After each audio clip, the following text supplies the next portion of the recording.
Hi, I'm Chili Bin, and this is Raiden. We met on day 2 of our Appalachian Trail through hike and ended up hiking the whole thing together. Now we're in New Zealand. We just got married and we're off to explore the country together, hiking and tramping using mostly gear I made for us. Subscribe to come along with us as we explore the great outdoors.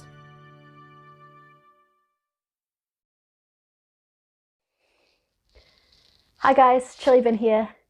Today I'm bringing you another video about backpacks. I know I've done a couple of videos about backpacks before, first prototype and then the packs I made after that based on the prototype, but I've come a long way with my packs since then and I thought it was time to share with you that process. So here is the backpack I've been using for the last year or so. You might remember the version 2 of the pack, or the pack I made from the prototype. I made a red one and a blue one for Raiden and myself. We brought them with us when we came to New Zealand and we used them for precisely one trip. The fabric frayed like crazy and we had seams ripping through or almost ripping through after that first trip. So I ordered some new fabric and essentially rebuilt the exact same pack but out of Hyper D 300 fabric, which is so much better suited to make a pack out of. Here's my one. It's got a basic shoulder system and a hip belt. There's really nothing very special about it. I used crappy thread when sewing this, and even so, this pack has got probably close to 1,000 kilometers on it now, and everything is still holding together great. Since making those packs, there's a few things that I decided I wanted to change. First of all, for me, I wanted shoulder strap pockets and hip belt pockets. I've had them on all the packs I've owned previously, and for some reason I decided not to put them on that pack. Mainly it was a time constraint thing. I made Raiden and my packs in 24 hours. So that's what happens when you build stuff quickly, I guess. The other thing I wanted to do was change the harness style on Raiden's pack. You can see Raiden's harness style here. It has a bit of a yoke on it. It just didn't work that well. This foam needed to come down further, and this just kind of added some issues with fit, particularly when the bag wasn't very full. So I wanted to make it more of a straight over the shoulder, but still the vest style. I also wanted to make the front and back panels of these packs a little bit wider. This will mean for the vest style, there's a nicer area to add the straps to get a good fit across the shoulders. On the front, it means that we get a lot more volume in the front pocket. I also wanted to add more volume to the front and side pockets of both the packs. Raiden had some difficulties getting his drink bottles in and out of his pack. It didn't bother me so much, but we have slightly different flexibility in our shoulders and that was causing issues for him. So I wanted to make those pockets more accessible and a better fit for drink bottles. And then I wanted to make the front pocket have a bit more volume to it.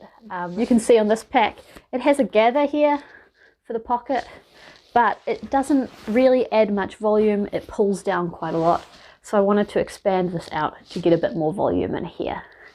I guess the last thing I was doing with these packs was taking advantage of Outdoor Ink, which is Ripstop by the Rolls custom fabric printing service. And there are some amazing fabrics on offer there. So I wanted to do something that was really personal to us and would really make us stand out on trail. Here's my construction process. I go all the way through from cutting the fabric right through to the finished design. And once that's all finished, I'll come back here and show you guys what the finished packs look like. First step was to separate out the fabrics. The colouring book pattern on the left is for me, and the dragon scales on the right is for Raiden. Then it was time to cut out all the pieces for my pack.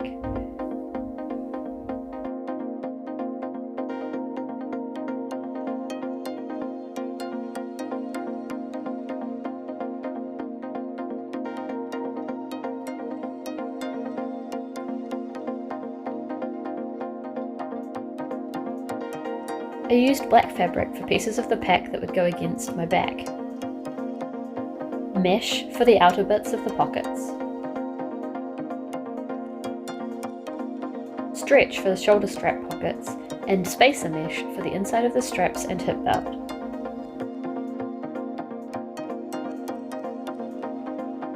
Once everything was cut out, I started off by assembling the shoulder straps. The first thing to do was attach the shoulder strap pockets to the shoulder straps, as well as the adjustment points for the sternum strap.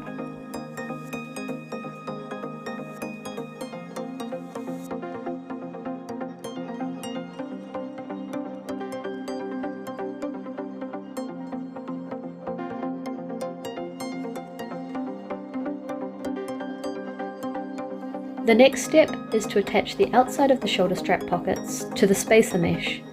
Once they're sewn together, I can turn them in the right way with some foam in between.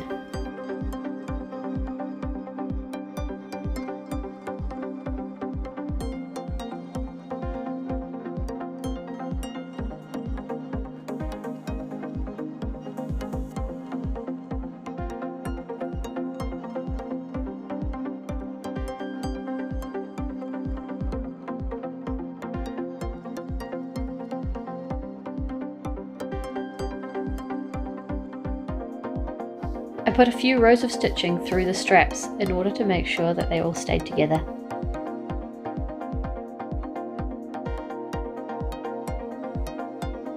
The next thing on the agenda was assembling the hip belt. I've designed this hip belt so it can be completely removable from the pack if I decide I want to go hip beltless in the future. I'm including hip belt pockets which are big enough for a cell phone and plenty of snacks. Each one of these is about 0.6 of a litre.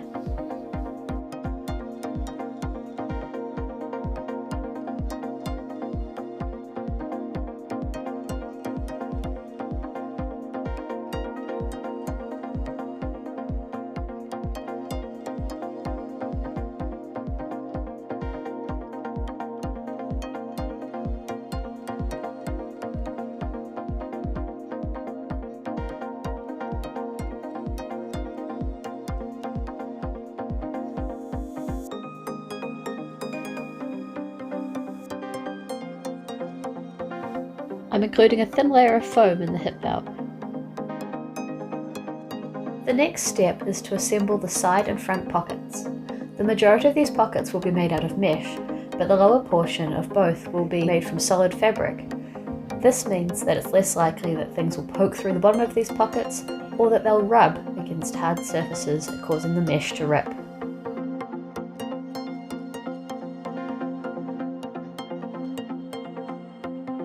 The bottom of each pocket is folded to give it a more square shape, which gives lots of volume.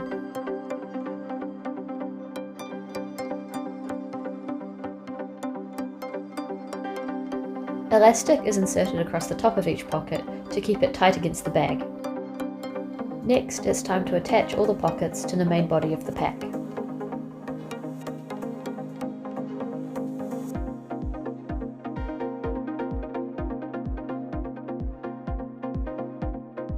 On this pack I'm including an ice axe loop, as well as the attachment point for the strap over the top, and an attachment point for the top of the ice axe. Next it's time to start assembling the back panel. I'm attaching a pocket at the lower back where the hip belt will be able to thread through. Next I attach the shoulder straps to the back panel. I'm also including a bag hanging hook and a strap for tensioning over the top of the pack.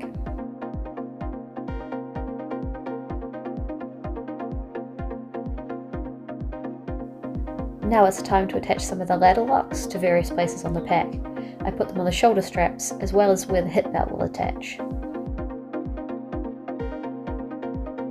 At this point, the pack turns from a collection of pieces into a fully formed bag really quickly. I attach the back panel to the bottom front, and then pin and sew the two main seams that connect everything together. And just like that, I'm ready to turn my bag in the right way.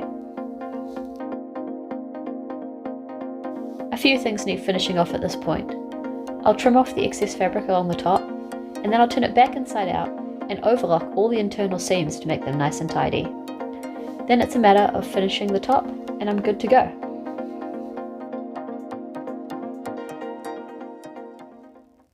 Here we have the two finished packs. I had the full construction process of this one here filmed, but not the other one. The process was very similar. The main things to note is the extra volume in the front of this, as well as in the side pockets here. There's lots of volume for a drink bottle. storing stuff in these pockets. As per usual, I have an R-Sax loop here with a connection point up here.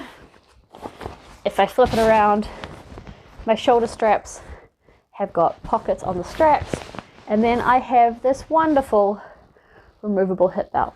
I've already used this pack on a 3-day trip. I went with a friend and Raiden didn't come, so I had my solo tent, sleeping bag, cooker, all that stuff in here.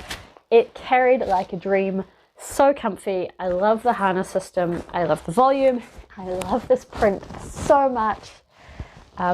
This pack so far has been absolutely great, and I'm really excited with the design. I think that this is going to be my final design of these packs. Here's Raiden's pack. It has a couple of differences from mine. As I discussed before, he has the vest style system for the shoulder strap, so he's got an upper pocket and a lower pocket. And then he has 2 sternum straps, and I've used a loop system so these can be moved up and down. The other thing that's different about his pack is that he has the stretchy bottom pocket, which I do not have on my pack. The other thing you might notice about these packs is that they've got a label on them. I'm super excited to announce that I have started making and selling gear here in New Zealand. I have a small company called Kiwi Ultralight, and I've been selling mostly single person quilts, although I've just sold my first double quilt, and I am working with a few people looking at selling some packs as well. So that is super exciting, and I'm really looking forward to see where that company goes.